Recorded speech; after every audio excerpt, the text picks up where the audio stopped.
совершил роковую ошибку. В твоей попался сети и нет пути отхода. Теперь грустить и страдать — это моя работа. Листаю наш альбом, которым все так мило, в котором мы вдвоем, там ты меня полюбила. Но это я так думал, но все ведь по-иному. Ведь ты уже через день в объятиях другого. А я все это вижу, боль ощущаю душой. На счастье сердце режет то, что кололо иглой. И просто в спину нож, контроль не просто в грудь. Вместо прощальных слов прости меня и забудь. Не надо оправданий, от них не станет больнее. И эту боль перенести я, увы, не сумею. Так пощади меня, не убивай, не надо. Да мне еще пожить, хотя бы в грусти ада.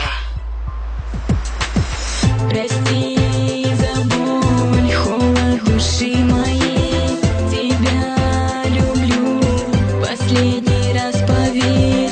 Жить не смогу, зная, что ты не мой.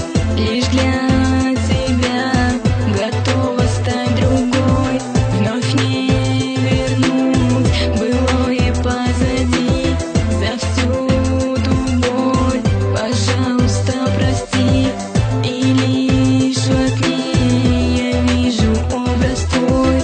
Пишу прости, но ты уже не мой. Оставь меня в покое, звонить, реветь не надо. Зачем терзаешь ты меня, слов твоих прохладно. Ты превратила сердце, теперь морозишь душу. Ведь равновесие любви лишь не смогла нарушить. Теперь на сообщение, это тихоня в трубку. Она совсем недолго, всего 1 минутку. Чего теперь ты хочешь, иди к своему другому. Пусть тебя он там полюбит по-иному. Как я не смог любить, никто уже не сможет. Сильней моей любви путь жизненный не прожит. Что писал Шекспир, он ровен моим чувствам, но не оказались кроваво-темным сгустком. С этого дня мечтали, все превратилось в грезы. Но минуты любви теперь соленые слезы. Вместо наших улыбок только гром расставаний, море обид и полного непонимания. Прости